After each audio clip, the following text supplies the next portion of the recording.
Hello and welcome to another episode of Video Game Logic. Today's episode was recorded on April the 9th, 2024. I'm your host, gaming psychologist, and with me, as always, teaching someone how to sneak. Fiend Rage. On today's show, we're going to talk about a couple of games that we played. Stop Killing Games is a new campaign to prevent publishers from taking their titles offline. And we're going to talk about how hidden Nazi symbols were the tip of a toxic iceberg at Life is Strange developer Deck 9. Timestamps will be in the show notes following their respective topics. Hello, Rage. Hello. What's shaking, Bacon? Well, it turns out it's a naked woman on the front of a local bus. Right. Naked lady on a bus and a topless lady in my office. Franken content. Lovingly recorded for you over the last... What are you at right now in this recording time so far, Craig? 40 minutes. No, you're breaking the illusion. We've just started recording. Oh, you're right. I'm sorry. But yes. And we talked for a little bit before we even pulled Craig up. What, we talked? Since when? Yeah. Since forever ago, because we love each other. Bad touch. Yeah. Just go to sit there and look disapprovingly at you. Yep. I don't know where my brain is going for the moment. I didn't yawn. I just kind of like stared.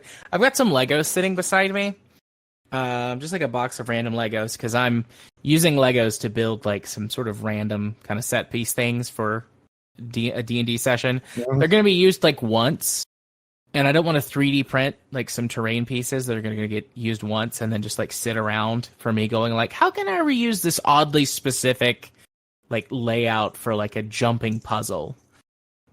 So Legos, that was my solution. I could shake the box for dramatic effect. Ready?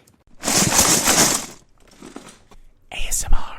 I'm not sure if it's just me, but I didn't hear a goddamn thing. Oh, really? Did the noise filter catch it? I think so. It showed up on my recording on Audacity. I guess the Discord noise filter caught it. Well, hopefully we don't have to use our backup recording. Yeah, then you can hear the ASMR. Well, I can't. How do you? Let's just derail immediately, because now that I've done that, I'm curious. How do you personally feel about ASMR? Are you an ASMR boy? It feels really creepy for most of it. I hate ASMR. There are certain sounds that I do like, but like the ASMR bit, I'm like, I don't like this. It makes me feel wrong inside. Yeah, there's some of it that, okay, I get. Yeah, it's not for me, but yeah, I get how somebody might like listen to whispering or something, but then there's some of the weird shit that feels like it's more like a fetish thing. Yeah. Like one of the top ASMR channels on YouTube. And the reason why I know this is because one of the cooking channels that follow was talking about how YouTube's algorithm is forcing female creators out. And one of the top YouTube channels in the top, I think, 10 or 20, she was going through and showing how many guys versus girls, and right?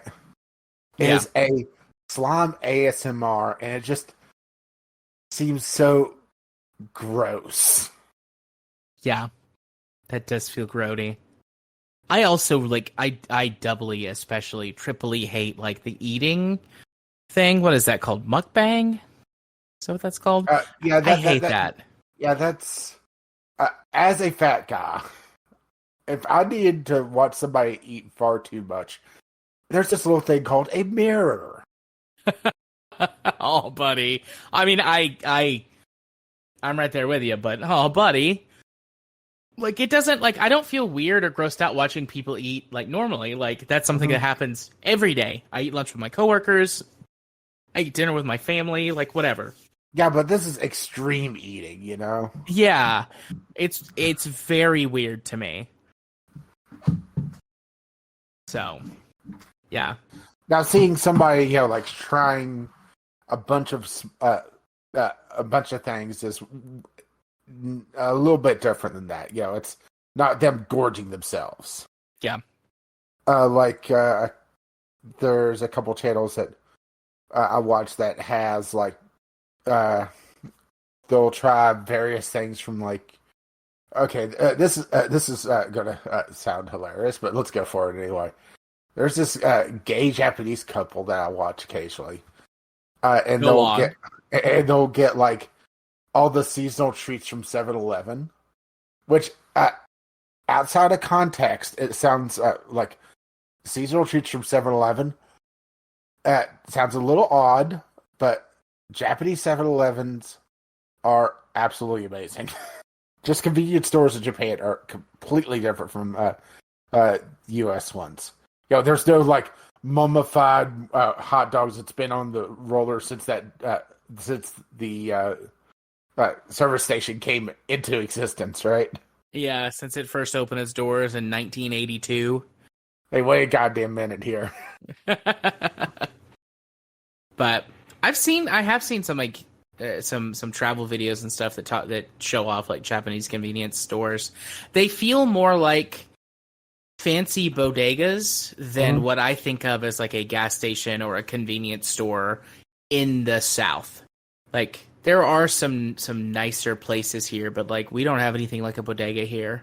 Yeah, even in cities, we don't have I mean, I'm sure there's one somewhere, right? I can't say that there's not any, but going to Chattanooga, Nashville, Knoxville pretty frequently, I've never seen a bodega. So yeah, and also the Japanese convenience stores, they're lacking the 27 different varieties of boner pills. Right. Because you can get those in the vending machines. Right next to the used underwear. Absolutely. And the canned porn farts. And the canned coffee. Don't get the two mixed up. Actually, there's a cultural reason why there's so many vending machines. It's something I found fascinating. Essentially, there was a huge deregulation on vending machines. And companies basically tried to take as much advantage of it as they could. And would basically put vending machines wherever they could, to the point of renting out residential electricity. Agreed for us to let us put a vending machine here and plug it into your household, and we'll pay you the electric and a little bit extra, Yeah. And it was this huge arms race for vending machines. Interesting phrase, but I do understand, but that's an interesting phraseology. The vending machine arms race. Yeah, well, once they captured the porn, they had to go for the used underwear. Right. Of course. The boner pills was already taken. Indeed. Okay. So speaking of boner pills. Yeah. Yeah, absolutely. Let's do it. And weird stuff out of Japan. Mm-hmm. I have the game I played this week. I also have the game I played this week, which comes out of Japan. Yeah, but mine's weirder. It's a silly Squid Game. It's the return of Splatoon 3. Mine's pretty weird, but knock yourself out. Go for it. You already started. Okay, so this is the DLC for Splatoon 3. Or I should say the second wave of it. Called Side Order. It came out, I guess, a month ago now. And just where we haven't recorded a ton lately. And also, needing time to spend time with it. I haven't really gotten a chance to talk about it until now. So, story-wise, it's kind of a mess because it references the story mode, the single-player modes of both the DLC and the main story of Splatoon 2 plus Splatoon 1. So, Cliff Notes version is the protagonist of Side Order is Agent 4. That every time there's a single player, it's your character's name is well, we're just going to call you Agent, and pick a number, right? Yeah. And in the previous game, in the DLC there, they basically got their memories erased through their misadventures. And, okay, every Splatoon game also has a musical group as like their centerpiece, all right? The Squid Sisters, Off the Hook, and now Deep Cut for 1, 2, and 3. One of the members of Off the Hook is like this elite computer hacker, because of course she is, right? Of course. And she is trying to figure out a way to recover the memories of people that are squids that had their memories erased and then condensed down into what they called mem cakes, which was a collectible in the previous Splatoon, and we'll not go too in depth on this. So she created a virtual world to basically be able to drip feed people their own memories. And they've accidentally created a sentient AI in the process that wants to wipe people's memories and make it so that everything stays exactly the same, because she was a little upset about losing the last Splatfest, which calls the theming for Splatoon 3 to be anarchy versus order. So, oopsie, right? Yeah, whoopsie doodle. So, in the DLC, you're playing the protagonist from Splatoon 2, trying to recover their memories in a virtual world, all right? And you're trapped there, because of course you are. They've gone full Matrix. And it's a roguelite instead of a proper like single player third person shooter with a like dedicated levels and everything like the previous games have been, and including the non DLC content for Splatoon 3, their single player content there. Instead, it plays pretty much like you would expect on a roguelite. You face a tower of 30 floors. Each tower, each floor, you have an option of 3 rooms, or 3 choices of room.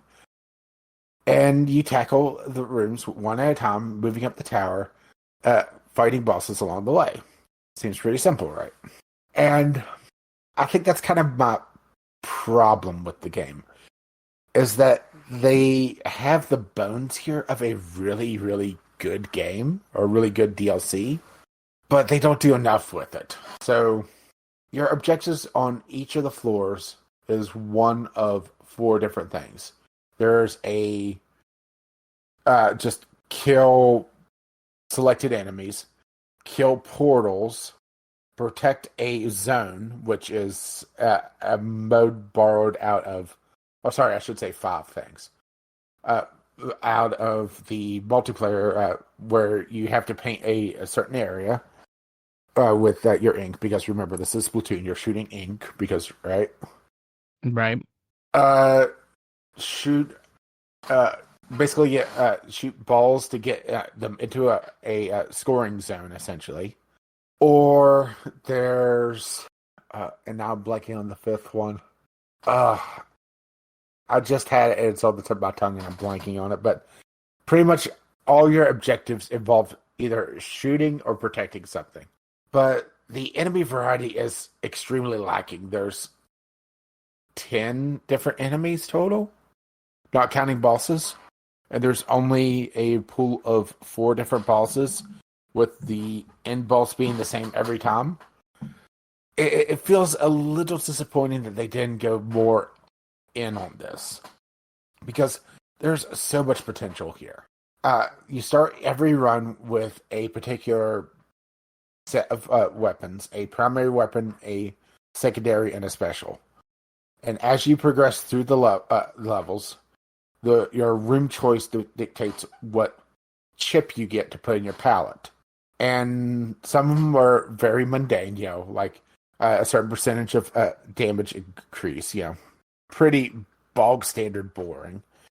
But then you get more interesting ones, like extremely fast charge speed. Make it so that your squid roll and squid surge actually deal damage. Make it so that if you're running an umbrella, which has a deployable shield, you can no longer launch it, but it makes it so that the shield is more powerful. But at the same time, you're still fighting the same enemies. And at the core of a roguelite, having variety is really king, Yeah. And at the end of the day, it feels more like it's grinding for cosmetics, which, don't get me wrong, does impact gameplay in this, because every time you complete a run with a particular weapon, you're given the virtual, quote-unquote, version of it, which allows you to level it up separately from the normal version. So the first one I completed with, I think it was the bow, and it gives you essentially a second bow that you can level up, which gives you extra weapons licenses, which allows you to buy more weapons for multiplayer faster. Plus, you get cosmetics that you can take into the multiplayer game, and it's all cosmetic, but at the same time, it's gameplay, right? And it's just feels like it's falling a little short, and at the same time, overstays its welcome. A run of all 30 floors, assuming you're taking your time and trying to be smart about the rooms and not just rushing and really risking things, takes upwards of an hour and some change, because bosses take a very long time, and it's 30 floors. Even if you take a minute a floor, that's still 30 minutes, right? Yeah. And bosses are not taking just 1 minute. I mean, just there's intro sequence takes that long. But at the same time, I'm not hating the game, and I think that's kind of the interesting thing here, where I'm feeling disappointed, but at the same time, I don't actually hate it. It's one of those things that I'll pick up and play a little bit, and then put down and not touch it for weeks, which has been the case here. So I would say only really for fans, or for people that just want the cosmetics or the extra little bit of content. I would love to see them expand this out into a saying full price game is a little bit of a misnomer these days, because oh boy, right? But a more fleshed out experience, Yeah. Having it where there's more than just a handful of enemies. With some enemies basically being two enemies combined into like one riding the other one, as in literally that, or ones that just shoot slightly faster, right? Yeah.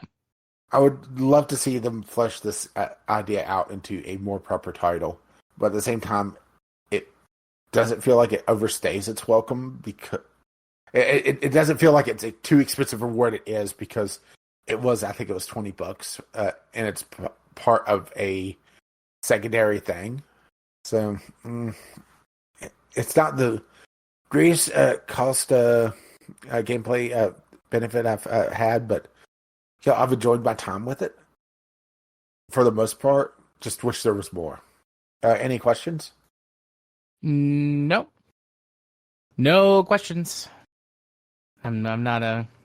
And it feels like I'm one of the odd dissenting voices in this one, because oh boy, you look at people talking about it, and it's the best thing since sliced bread. And here I'm thinking, boy, this feels like a diet roguelite. Yeah. Well, there is a possibility that I could join you, since I now have a Switch again. Mm-hmm. Gonna use that to just Yeah, springboard into my side. We could have some Squid Games. Yeah, I could have some Squid Games, and it could put Switch games onto the Game Club list now.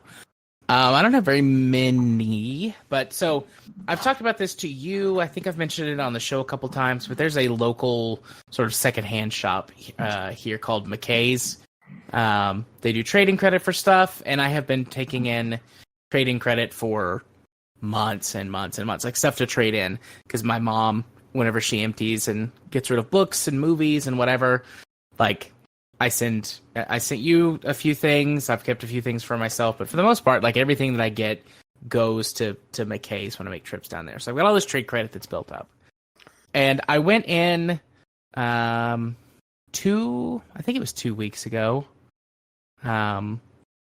with King after he went to a friend of his birthday party and we were in the area. And we walked in and they had two Switch lights. So I am not interested in the docking capability of the Switch. I never was. And my kid doesn't have a TV in his room, and the only time he plays his Switch so far is when we're like in the car or he's just like sitting downstairs and there's not a TV downstairs. So it's like same kind of boat. Don't need the docking capability. They had two of them. Technically, I mean, literally, I didn't have to pay for them because all the stuff that I got that I traded in came from my mom. So basically, we got 2 free Switch lights and a couple games. We got what 4 games games. did you get? We got 4 games in total. Because I've got some digital games from when I had purchased them before, but the games that we bought were, let's see, the game that I'm going to talk about, which is Digimon Cyber Sleuth Complete Edition. Yeah, Digimon Story Cyber Sleuth Complete Edition. Got that. Got Mario plus Rabbids again, because I did not finish. It's not bad. I did well. I had it before my former friend absconded with my Switch, and I had played through part of it. I don't remember how far I got in the campaign. Then we got a Star Wars. What was it? A Star Wars. It's not like a Star Wars collection, but it has Republic Commando on it and Pod Racer. And there was one other game that my kid picked out, and I cannot remember what it was. Those are the games we've got currently. I've got a few digital games, some freebies, some cheap stuff I got. Stardew Valley. I think I have it on Switch and Steam now. Yeah, I own it on Switch, Steam, and Xbox. You know, they did just have that big deal, DLC update. They did. And then the next, I'm kind of waiting because my birthday's coming up, and I'm gonna see like, is my family, my parents gonna give me? Because my mom will go look at my Amazon wish list and buy me something or a couple things off of there. And so I put some Switch stuff on there, a couple Switch games. But like I really want to get the Advanced Warfare remaster, like the 1 and 2 remaster, or whatever they did for it. I really want that, but I'm gonna wait till after my birthday to see if like my mom actually picks that up for me or somebody picks that up for me off my wish list. But anyways, no, the game that I have been playing though, once I get everything set back up, is a Digimon Story Cyber Sleuth Complete Edition, which is a collection or 2 games that are sort of they're 2 games that take place during the same time frame and are connected to the same story, but it's sort of like the original, which covers one perspective through a couple of characters, and then the pseudo-sequel, which covers another portion of the story that supposedly doesn't get explored very much at all, and there's just like a little bit of crossover. I've played... I think you've mentioned this being a problem before. I don't know how much I've played it, because whenever it goes to sleep mode and suspends the game still counts it as like it's running. So my save file says I have like 96 hours played, which is definitely not true. I would guess I've got 7 to 8 hours into the game. What it is though is Digimon. For anyone who's not familiar with Digimon, Digital monsters. They're digital monsters. They are the champions. They are the champions. Of the world. Does the anime still go? Is it still going? Actually, I have no idea. I know they did a sequel / reboot at some point. Yeah, I mean, Digimon was a manga. It was an anime.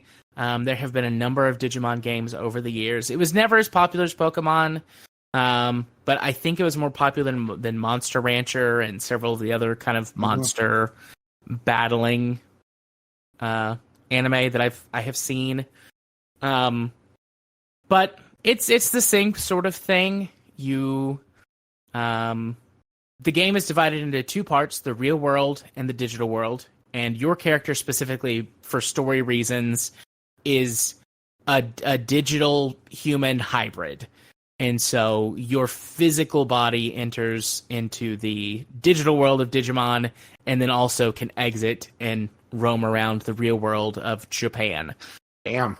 So... no, I just, on Wikipedia, yeah, there's a lot more Digimon on here, a lot more Digimon anime produced than I knew about. I knew of like 2 or 3 series. There's 9 series. Okay, well... the last one was last aired last year. There was a lot of last there. With a total of 519 episodes. Damn. Hey, you know what? Good for them. I think Digimon hit a problem in the U.S. where it came out, I'm pretty sure, like a year or 2 after Pokemon, or somewhere in that time frame, and it just got kind of latched onto as a knockoff. Although the anime, from what I recall, was a lot more serious. Is not the proper term, but less silly. How about that? Yeah. But so the game, I will say, like, you do not need to know anything about Digimon to play this game. The first hour to 2 hours... Actually, let me back up one step for a second. The order that you should play them in is Digimon Story Cyber Sleuth. That's the first one. And then Digimon Story Cyber Sleuth Hacker's Memory, which is the sequel, midquel, whatever you want to call it. You can play either one of them first, but my understanding from what I read online is that, like, the story doesn't make as much sense if you don't play Cyber Sleuth first, because Hacker's Memory assumes that you have. And so there are details, especially in the beginning of the game, that it just glosses over. It still does kind of a basic introduction in case someone does come to that game first and they don't know anything about Digimon, but otherwise, like, it assumes that you have played the first one and know some stuff about it. So that this is a Digimon. Do not put it in your pocket. Yeah. It's a different mon. Yes. But anyways, so the game does like tell you, like, early on, like, hey, you can play both of these at the same time if you want, and you can just transfer your Digimon back and forth between the two games. But also there's an import feature. So if you beat the first one, you can just import all of your Digimon straight away into the second one, which I would imagine absolutely destroys gameplay progression in the second one. But who knows? Maybe they accounted for that. Digimon, the game is broken up into kind of, there's the real world and the digital world, and that kind of separates the two portions of the game because of story reasons and honestly some stuff that I really don't understand yet. You wind up working for a digital detective. The lady, her is not digital, but like she has a digital detective agency, and so she solves crime by doing digital detective work. And you interact with stores, human characters, sort of the world at large, to go to certain places where you need to like, you know, there's like a shopping mall you go to, and it's like, oh, there's something wrong with the central heating and air system, and oh, it's a Digimon that's in there. You got to find out what's wrong and why there's a Digimon there that's ruining the central heat and air system. So it's like you go in the real world map to that place and do that, or you're trying to track someone down, and it's like, okay, well, they were, you know, in this park, so go to the park and interact with, you know, the public access terminal here in the park and find evidence of them, and then go to the subway station, and, you know, so that's kind of how it breaks it up. The real world, do your shopping, do your inventory management, do kind of any kind of management stuff, and advance the overworld plot. And then going into the digital world is where you do the other portion of the game, which is managing your Digimon and fighting or battling. There is I forget what it's called, but there's like a safe zone that you can go to because you're a special hacker boy and girl, who, you know, you've got a special connection to your Digimon somehow. It's never explained, or if it was, I missed it. Pervert. Oh, there's some people early on in like a side mission that like they absolutely are Digimon perverts, and you have to like beat them in fights so that they learn the error of their ways and stop being such an internet degenerate, which is quite humorous. But I just think that was an interesting way to handle that situation. But anyways, there's like a safe zone where you can go to, and there are some things you can interact with. There's like a farm where that you can put your Digimon on it, and they can do various tasks. They can train to level up. They can farm like special unique items and equipment. They can rest and recover, which like helps them level up faster. And then just generally you can boost to their stats by letting them like be on the farm for a while. And you can expand the farm size. You can get multiple farm plots so that you can do different things at once. And it's pretty integral actually, because one of the things that you have to do is have your Digimon like go to the farm and like investigate. So it's like a cyber farm, I guess. It's like, hey, find jobs for me to do, please. Go scour the internet for jobs for me to do. Oh, great! Now the farm is a sweatshop in India. Oh no. Oh. Then you've We're got sending your Digimon to a nice farm upstate, Right. where they'll be working 20 hours a day, but they get their MP bottle. They no longer have to share. There you go. But you get this thing called the Digibank, which collecting Digimon, you capture Digimon differently than how you do Pokemon. Whenever you battle Digimon, you're able to scan them. And the scanning happens like there's a base scan you get automatically, and then I think there's a way that you can scan them for additional data that I don't have unlocked yet, or I'm doing something wrong to get, because it never seems to work. But whenever you fight Digimon, you get a scan of them. You collect some data. And once you collect 100% of data on a Digimon, you can hatch it from a Digi-Egg, and then you get like a baby Digimon or a copy of that Digimon. And then the process repeats so that you can farm Digimon, because you need to like Digi-Shred them. That's not what it's called, but that's what it does. You like Digi-Shred them so that you can like Digi-Steroid shot up your other Digimon that you want to make more powerful so that you can get them to the level up requirements so that they can evolve into the next higher Digimon. It's wild.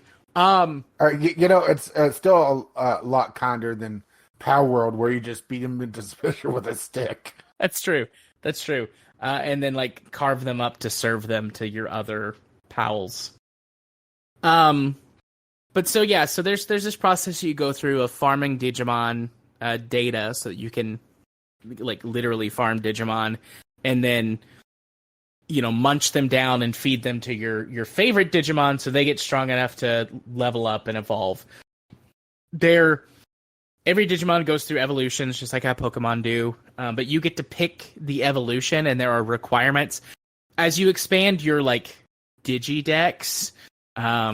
It's called something else, but I mean it's like a Pokedex but for Digimon. So Digidex. As you expand your Digidex, you can just see what Digimon they can evolve into. But in the beginning, when you don't have anything, it's all just kind of like random guesswork based on like the silhouette and like a brief description of what they need to achieve to be able to become that Digimon.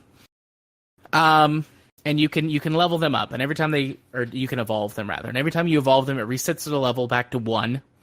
It raises the level cap that they can become, and it increases the stat cap so that they can become stronger. And there are requirements to level up your Digimon. And early on, every Digimon can level up or can evolve 2-3 times before they start hitting things that are impossible for them to achieve until you de-evolve them and re-evolve them to get that cap up. And doing that normally is extremely slow, because you can Digi-de-evolve at will for free, but it resets them to level 1 at the previous evolution. And so if the requirement to get the Digimon you want, like let's say that you have to get to level 30 before you can level up into the Digimon that you want, then that cap resets, and then the next thing you have to get is like level 50. The first 10-12 levels are like super fast. So you get like a bunch of health, a bunch of attacks, and some special moves like really quickly within like a couple of battles or like 1 or 2 training sessions on the farm. But then it really slows down. And so that's where munching up your unwanted Digislaves and feeding them Soylent Green style to your Digimon to level them up faster. If you want to have comes a fun, into play. If you want to have a fun drinking game, go back and take a shot every time you said that Jared said the word Digi. Yeah, you'll be dead. Something. You'll be dead really quickly. Good luck, though. I mean, I guess if you want to die, that's one way to do it. But yeah, so that's the whole process, and I'm just starting to get into the initial curves of that. The only Digimon that I really... The Digimon that I use are the cute ones. I try to evolve my Digimon into one that looks cute. Because I don't really know anything about Digimon. I remember a couple from when I watched the show. Agumon is like a little guy that looks kind of like Charizard, and I kind of like him. And I remember he turns into like a robot T-Rex thing that can breathe fire later. So I'm like trying to level him up and find the robot T-Rex thing. But like otherwise, like I just keep rotating out my team of like who's cute and isn't like just a little goo ball. Because all of the like baby Digimon are just like little like goo balls of different colors. Which I guess is kind of cute, but, you know, they're real weak. They have got really low stat caps. And that's just kind of the process. You have 3 active Digimon at a time in your team that are battling. You can have up to 6 reserve Digimon that you can swap to at will, and they gain experience even if they're not in your main roster, but it's at a reduced rate. So you can, you know, drag Digimon around with you for no reason other than to just like level them up, you know, piggybacking experience. But you're capped. You have like a certain amount of points that you can spend. I think it doesn't call it. It's like, it's not RAM. It gives it another thing, but it's like, you know, you have 25 gigabytes of RAM or whatever. And so Digimon take up RAM and you have to build your team within that limit. And there's ways to increase it as you go through the game, items and certain other things you can level up. But that's kind of your limiting factor. So technically, you can carry 9 Digimon with you at the beginning of the game. That means you have like a whole team of like squishy blob boys.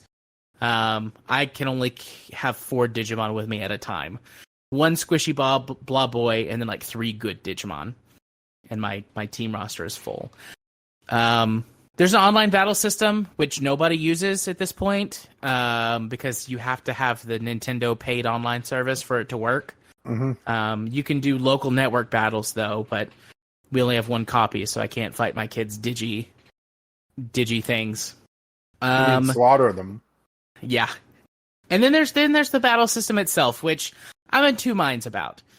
It plays more like a traditional JRPG, fully turn-based. You can see the action economy of who's going to go next. Anytime you pick a move that maybe might affect that by making your enemy slower or you faster, you can see it update kind of on the fly. But so far, 99% of the battles are so easy. I either just push the auto battle button and just let them fight until it's done, or I spam the A button to just do normal attacks because I don't want to use up any of my Digimon's like SP.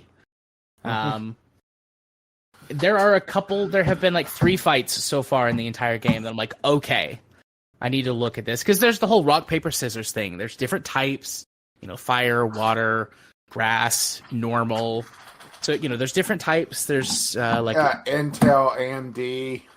There's like virus and program and like a couple others that are like computer specific, like, you know, quote unquote hacker terms. Yeah, Sound Blaster.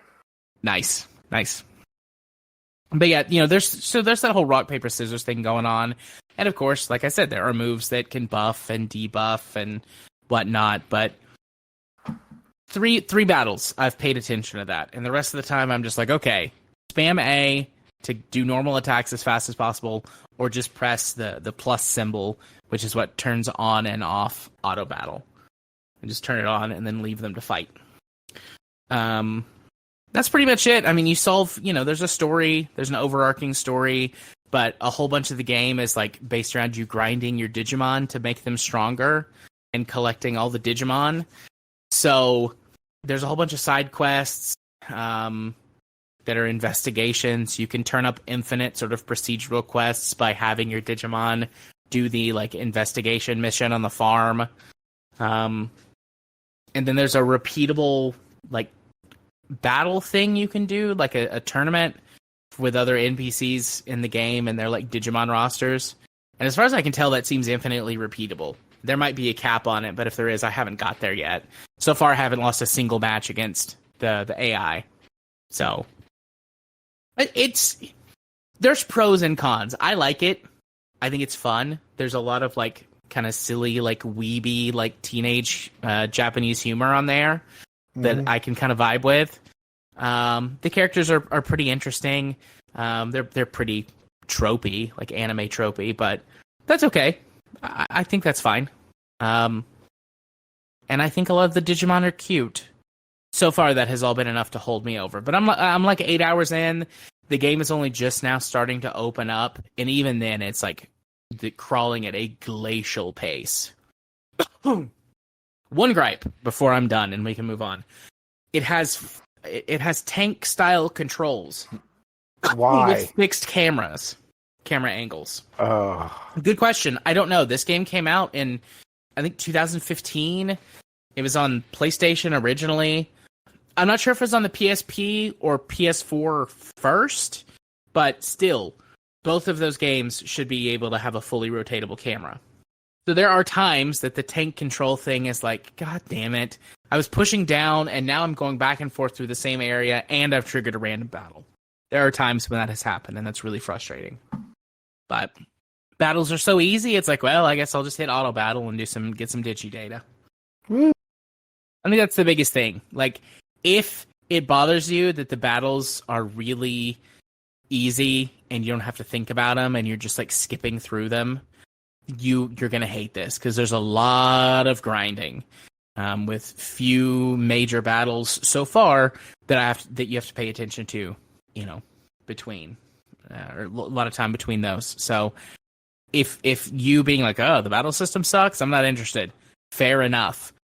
That's a lot of the game. You're going to be running around the same, like, 4 digital areas, being like, God, when is this gate going to unlock? Let me go, like, just club some more seals as my, like, horned T-Rex shoots fireballs at the little squishy guy, Ogremon. He's just a fucking green guy with a club. Anyways. B minus, maybe? But I'm having fun with it, so it's nice. Sounds about in the tier for Side Order. Yeah. And it's on sale all the time. It's also available on Steam. I actually own this game on Steam per the recommendation of some of my other friends. It was on sale for like $5 during the spring sale. And my friends were like, "Oh, you should buy this. Like, it's great. We love it. You're a huge weeb. You'll like it." And they're right. I'm just past the automatic refund point for it on Steam. I'm going to see if I can get a refund, but if I can't, it's okay. So, yeah. But, that's it. That's your game, my game. Mm-hmm. So, to the news. Oh, boy, right. Yeah. Our first topic, Stop Killing Games, is a new campaign to prevent publishers from taking their titles offline. I mean... Right? Stop killing your goddamn games. Let us play them. I'm trying to recall if I'm subscribed to this guy, but this is a major YouTuber that's leading this campaign. And kind of the crux of this is the crew going offline in the past week or so. Which the first crew game sold millions and millions and millions of copies. And now they're all just pointless. They're sitting in people's libraries and you can't play them. And the thing is that the crew had a pretty extensive single player content or campaign that you can't access because the servers are offline, because it requires online connection even if you're just doing the single player missions, which is such bullshit to begin with. According to the article, three paragraphs in. It says the campaign's goal is to convince authorities to examine the legality of this practice and hopefully pass legislation to end, as it represents an assault on both consumer rights and preservation of media. The crew is said to have had a player base of 12 million people when it was taken offline, making this an ideal opportunity to hold a AAA publisher responsible for their actions.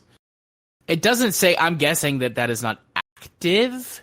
That means a player pool of 12 million people. Yeah, which we both would be counted in, because, right? Yeah, we both own the crew and have played it previously. Yeah, I think it was given away at one point, so it does have a very inflated player base. But it was also very popular for quite a while.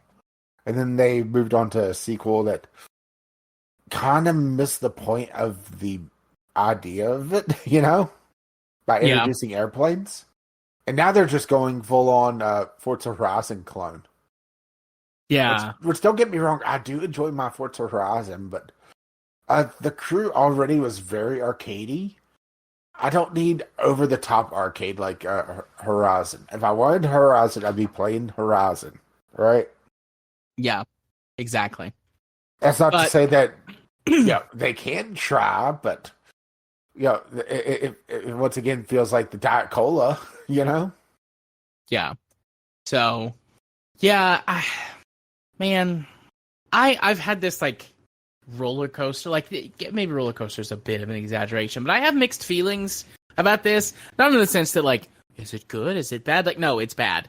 But my mixed feelings come from I was a huge early adopter of all digital media. This will be great. What could go wrong with it? Here's what could go wrong with it. Mm-hmm.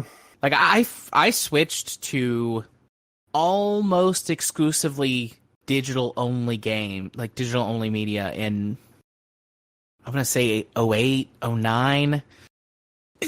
Back when there were, still I guess there's been a couple in, the last few years, last decade maybe, depending on when GOG came online. But, back in the days where it's everybody had their own game store, where you could buy digital games, and trying to consolidate that before Steam was king.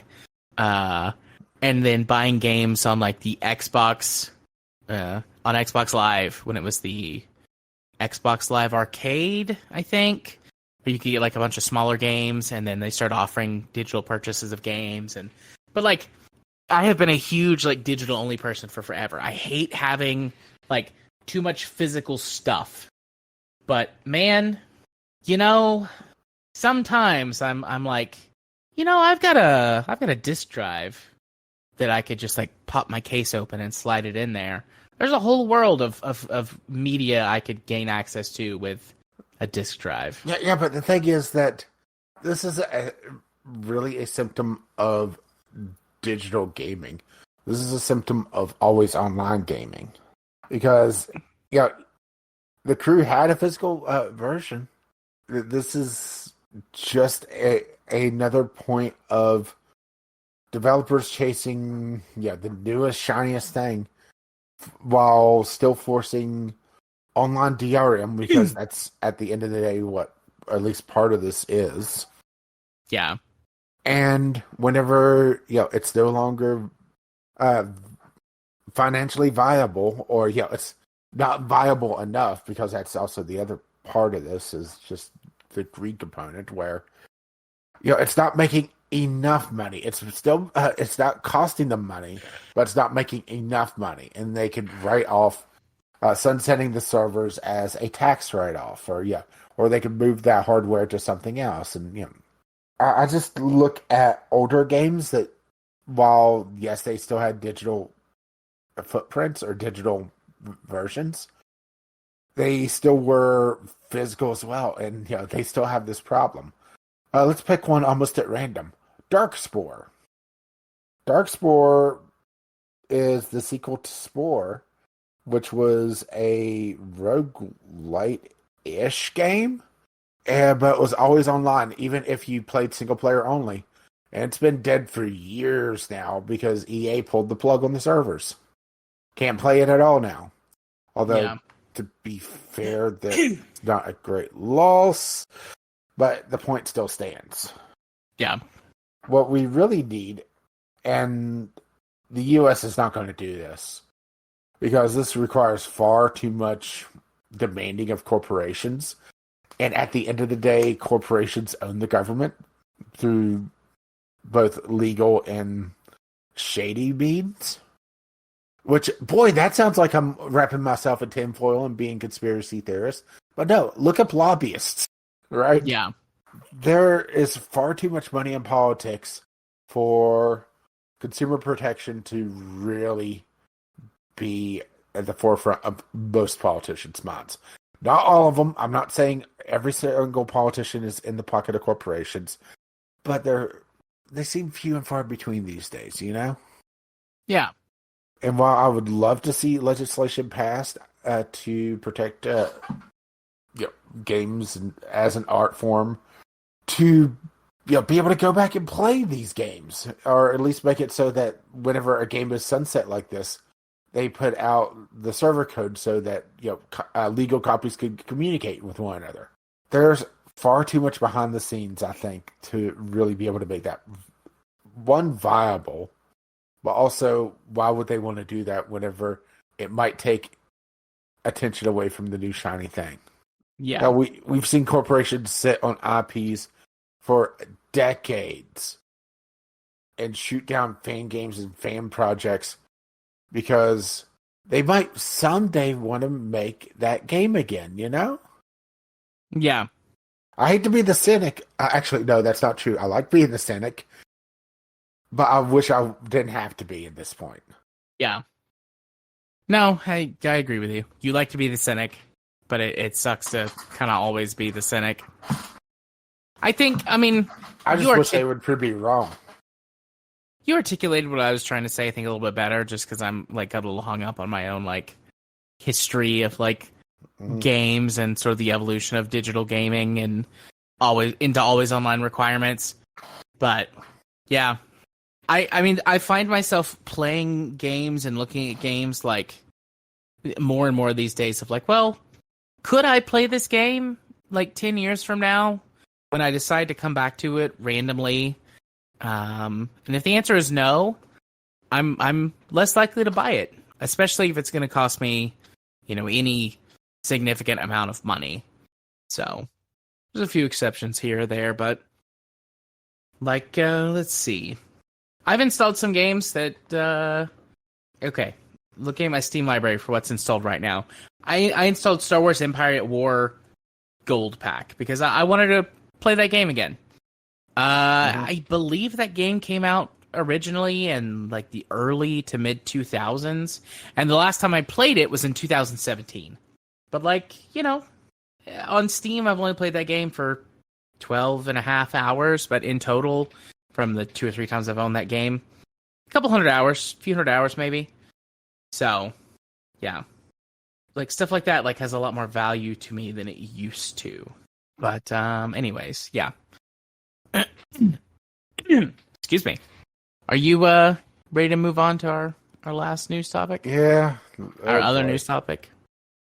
Yeah, so our other news topic of the night. Yeah, we didn't really dive into the community stuff, but we'll save that for next week because it's going to be a late one anyway. We do have some stuff from Jim, and I don't think we want to be here all night.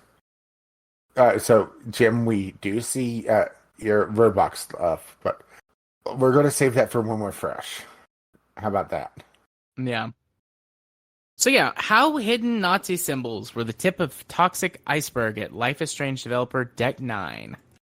This was the subject of this week's Jimquisition, which unfortunately neither of us have watched, so we're just kind of diving in on this article. We may very well be back here to talk about this later, but it's the Nazis are out. We gotta stand up and be look at the Nazis, punch them. Yeah, I really miss a time when the racist assholes didn't feel so empowered. Yeah. Because for a while there, things weren't great, but people were starting to talk back whenever people were being racist, sexist, homophobic assholes. And then, mid 2010s, just slightly past the midpoint there, they got what? Picking a date almost at random. The assholes decided to come out of the woodworks, and oh boy. Yep. The article is the article that we have, anyways, the one that we're looking at is fairly lengthy. I had skimmed through it earlier, and I'm kind of skimming back and forth through it now. It seems like to make a long story short, for the moment at least, is that it seems like at some point in the development, and it might say a specific date that I missed, some staff members started noticing like weird amounts of racist dog whistle stuff, a meme here or there, numbers or symbols that are a little bit less overt than just like a swastika that they found. And initially it was like, oh, that's a weird coincidence or a weird mistake. But as they found more and more examples, the staff that were discovering them and realized what they were and were uncomfortable with them were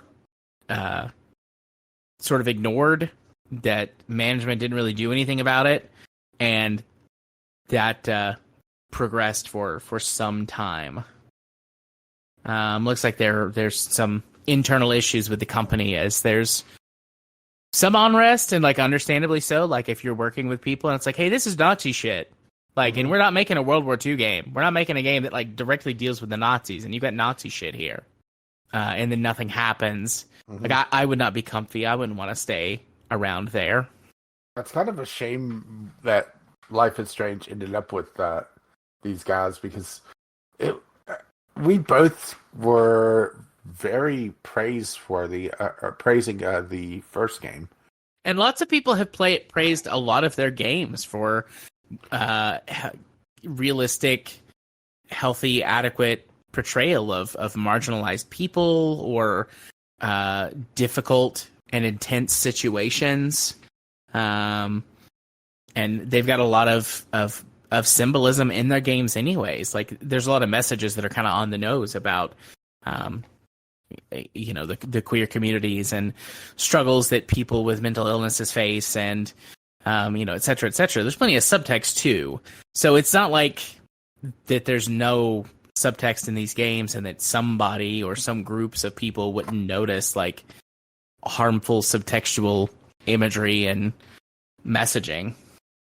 Or like, gee, the number 88's popping up a lot, right? Yeah. It's like, this feels weird. What is this? Oh, I see. In the article, and like this is pretty near the top, this says, according to over a dozen current and former employees across several departments, most of whom spoke to me on the condition of anonymity for fear of reprisal, Deck Nine's management has long let toxic work culture fester at the studio. They claim the C-suite has produced multiple abusive leaders, encouraged crunch, and allowed bullying of individuals advocating internally for a more authentic representation in Life is Strange. So, not a new problem. Although here's one that's intriguing. Just under like an eighth of the way down. For instance, multiple people recalled an incident during True Colors development where Square Enix told multiple developers it didn't want Life is Strange to be thought of as the gay game. Sounds like Square Enix is also way out of touch, huh? Yeah. How badly were they not paying attention to the room? Like, read the room, buddy. It doesn't take a degree to notice where the wind is blowing. Even our press guides, we were not to say anything about Alex's sexuality, period, at all.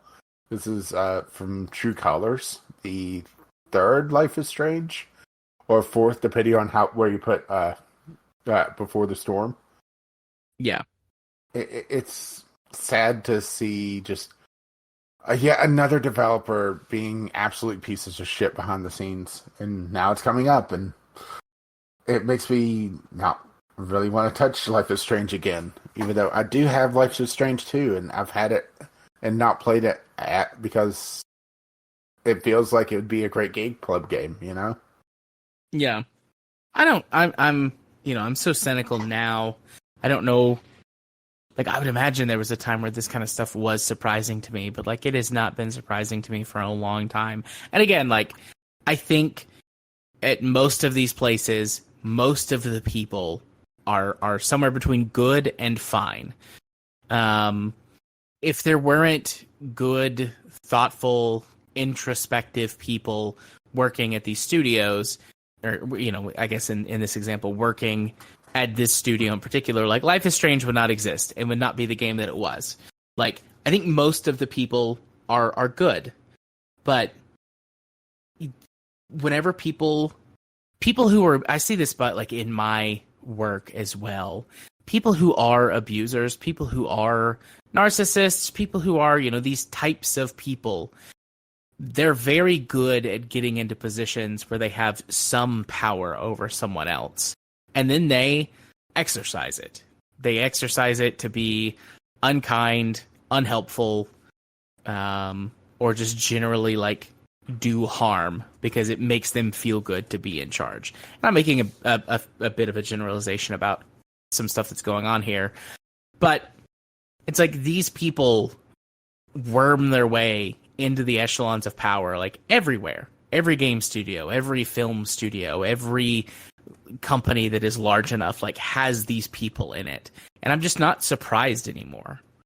I'm not surprised that a lot of really talented, introspective, thoughtful developers are being hamstrung by, relatively speaking, like a handful of racist, sexist assholes.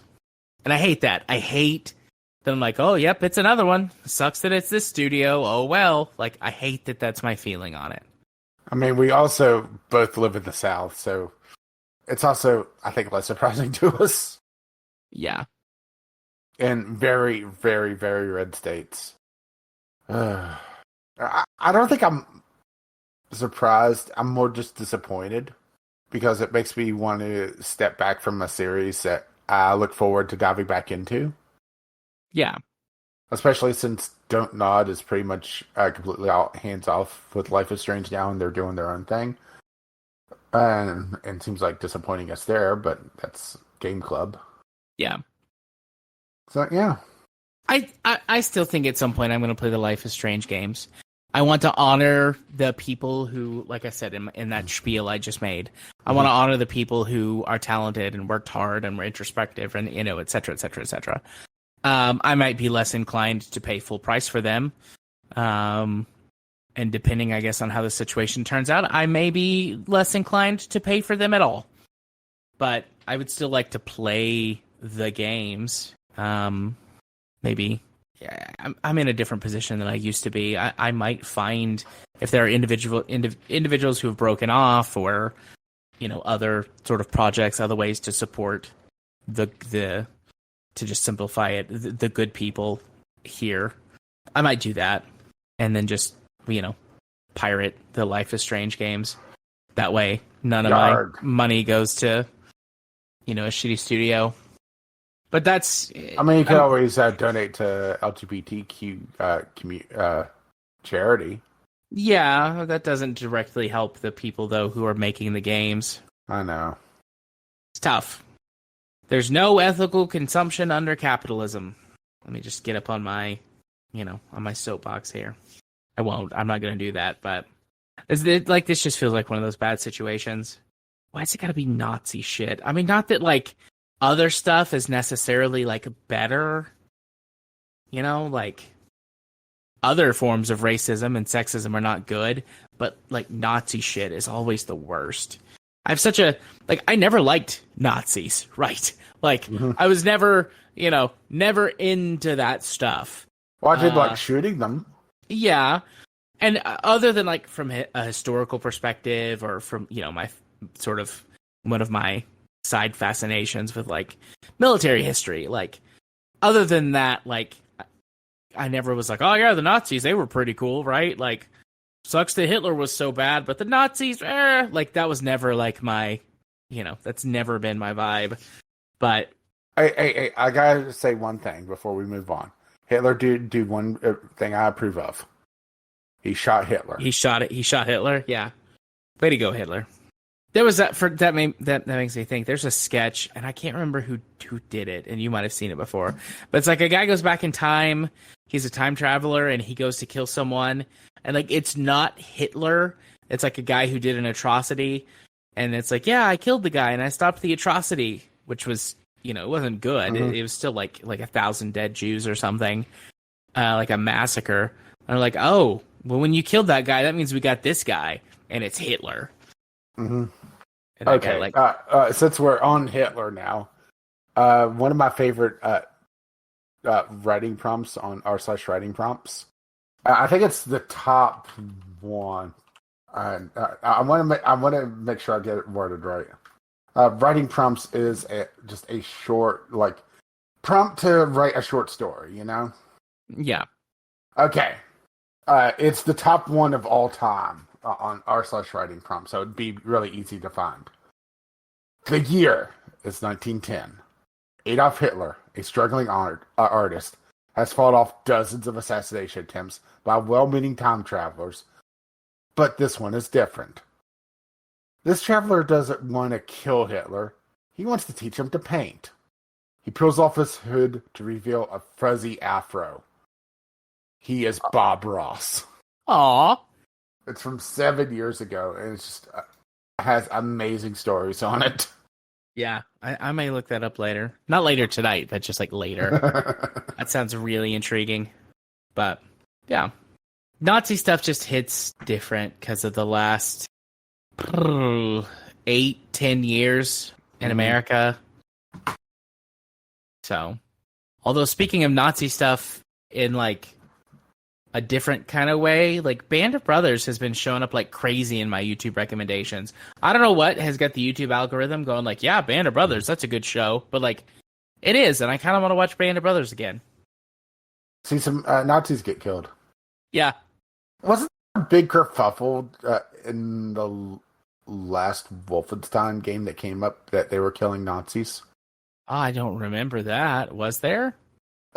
If it wasn't the latest Wolfenstein with the twins, it was another, World War II or alternate history game where they were shooting Nazis, and it was like, this game is bad because it's killing Nazis. And I'm blanking on if it was Wolfenstein or what, but it's just politics in the U.S. is utterly and completely fucked. I'm now reading an article from 2017. So what's the big deal? This is like in the middle of an article. People are upset that the game is about, you guessed it, killing Nazis. Some people are even taking the anti-Nazi. Yeah, it's Wolfenstein.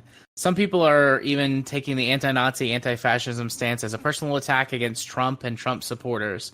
So much so that they believe the game itself is a form of hidden message within the franchise that fans of the series should go out and kill Nazis.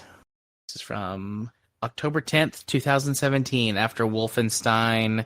What was it? Wolfenstein The New Order, which was the second of the Wolfenstein reboot, whatever that they did. I think it was Wolfenstein The New Order. Anyways, yeah. Just ridiculous, huh? This made it into Newsweek.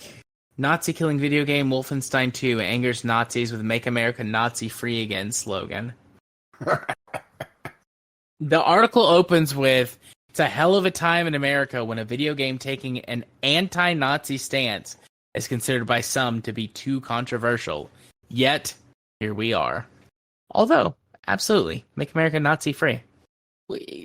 As an aside, now that we're here, right? We should really wrap up soon because it's almost midnight. But yeah. As an aside, in Wolfenstein 2, whatever it is, New Colossus or New Order or whatever, there's this scene, I guess spoilers, where that BJ meets Hitler, like 1960s Hitler. Yeah, and cut down his fucking skull, if I recall correctly. Yeah. I don't remember if they say if it's coke or not. Maybe they do, but like he's drugged out of his mind. Like he pisses on the rug or something in front of all of them. He winds up like killing a dude. But, like, just, like, randomly, like, he pitches a tantrum and, like, shoots a guy in the face. And that portrayal of Hitler is really interesting because, like, propaganda of the era, and even a lot of, really up until, I think, the mid-2010s, everything that you saw about Hitler was like, oh, yes, he was, he was very, very intelligent, very smart, very this or that. He made some, unfortunately, rather... And high as a fucking kite. Yeah, he made some rather large blunders in his hubris, et cetera, et cetera. And then it's like, here, relatively recently, within, I guess, the last decade, where there's been, I don't know if, like, a revision or, like, with modern-day historians, I've heard them referred to as the YouTube historians, who are really passionate about this and always have been, and are like, no, all of this was bullshit.